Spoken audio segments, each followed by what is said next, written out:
पिचकारियां, गूंजे है सारा दिन कहानियां।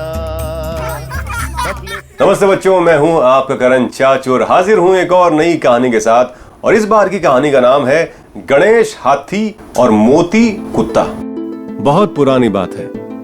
जनकपुर के राजा के पास एक हाथी का बच्चा था जिसे सब प्यार से गणेश कहते थे। गणेश राजा को जंगल में मिला था और तब से राजा उसे बहुत चाहते थे। गणेश अब रॉयल एलिफेंट यानी शाही सवारी बन गया था। वो पूरे ठाट बाट के साथ महल के बगीचे में रहता था। उसे राजा ने सोने के ताज से, पैरों में पायल से और गले में एक प्यारी सी घंटी से सजाया था। वहीं गणेश के पास में एक मोती नाम का दुबला पतला कुत्ता रहता था, जिसका न कोई मालिक था और न ही उसका कोई घर था। उसे खाना भी नहीं मिलता था और वो झूठा बचा खाना ही खाया करता था। एक दिन की बात है, गणेश को महावत यानी एलिफेंट कीपर ने गर्मा गर्म खीर खाने को दी। उसकी खुशबू बगीचे के बाहर सो रहे भूखे मोती तक पहुंची। उसने फौरन अपनी नाक सिकोड़ी और आंखें खोलकर इधर उधर देखने लगा। वो तुरंत उठकर बैठ गया और बोला, वाह खीर, कितने दिन हुए मुझे तो पेट भरकर खाना भी नहीं मिला है। उसके मुंह में पानी आ गया और वो अपने आप को रोक नहीं पाया। मोती धीरे धीरे खिसकते हुए बगीचे में सबकी नजर बचाते हुए घुस गया। अब मोती डरते डरते गणेश के पास पहुंचा और इधर अपना गणेश इस सब से बेखबर झूम झूम कर अपने पंखे जैसे कानों को हिला हिला कर खीर खाने में मग्न था। इसका फायदा उठाते हुए मोती उस खीर को जो गणेश खाते वक्त बिखेर रहा था उसे चाट रहा था। मोती सोचने लगा, आज कितने दिनों बाद मुझे पेट भरकर खाना मिला है। अब मोती चुपचाप आकर ऐसे ही गणेश के साथ खाने लगा। कुछ ही दिनों में मोती हट्टा कट्टा हो गया। एक दिन गणेश ने मोती को देख लिया और वो बोला, क्या तुम मेरे दोस्त बनोगे? मोती को और क्या चाहिए था।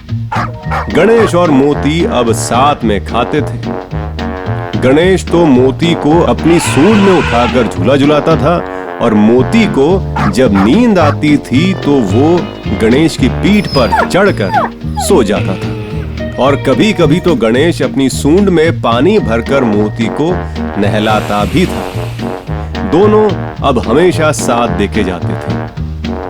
गणेश के महावत को इनकी ये दोस्ती अच्छी नहीं लगती थी। एक दिन उसने कुछ पैसों के लिए मोती को एक रामू नाम के किसान को बेच दिया। गणेश इधर उधर मोती को ढूंढता रहा। उसका खाना पीना छूट गया। वो अब न तो खेलता था न झूमता था।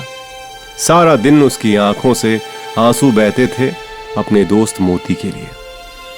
उधर मोती भी खाना पीना छोड़कर अपने दोस्त की याद में रोया करता था। महल के सारे लोग चिंतित थे, मगर सबसे ज्यादा परेशान था गणेश का महावत कि अगर गणेश को कुछ हो गया तो राजा उसकी ऐसी की तैसी कर देगा, क्योंकि गणेश राजा को बहुत प्यारा था। अब कुछ ही दिनों में ये बात राजा तक पहुंच गई।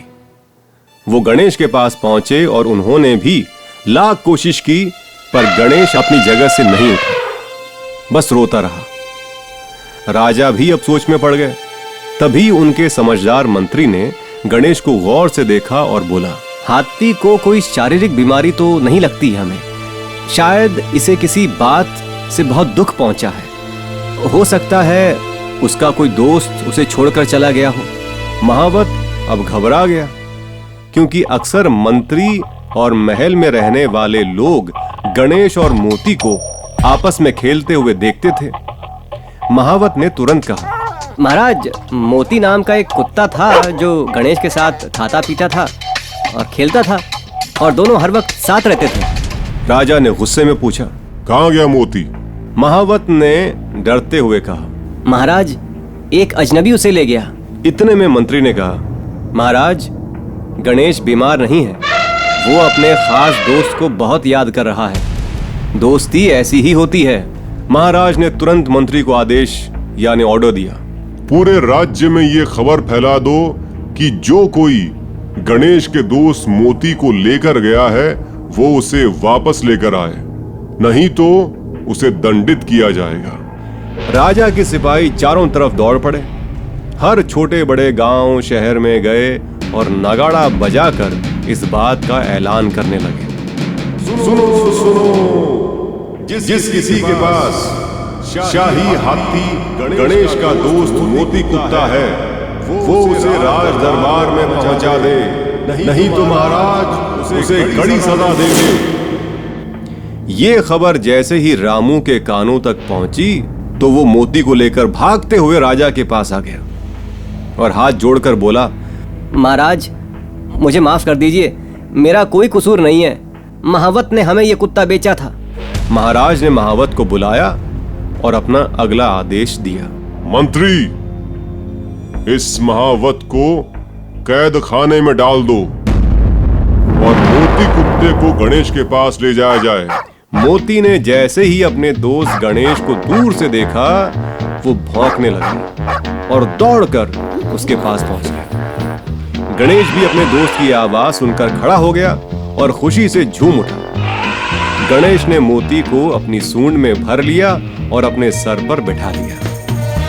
मोती भी अपनी पूंछ हिला हिलाकर अपनी खुशी का इजहार कर रहा था। दोनों दोस्तों की आंखों में खुशी झलक रही थी। दूसरी ओर राजा और सारे लोग ये नजारा देख रहे थे और इन दोनों की मस्ती की किलकारियां सुनकर खुश हो रहे थे। तो बच्चों, ये थी इस बार की कहानी और इस बार की कहानी से हमें दो चीजें सीखने को मिलती है। पहली तो ये कि दुनिया में रिश्तेदारी और दोस्ती सबसे अहम चीज है, इसको हमेशा संभाल कर रखें। और दूसरी चीज ये कि कुछ चीजों को बांटने में ज्यादा मजा आता है, अकेले में एंजॉय करने में उतना मजा नहीं आता।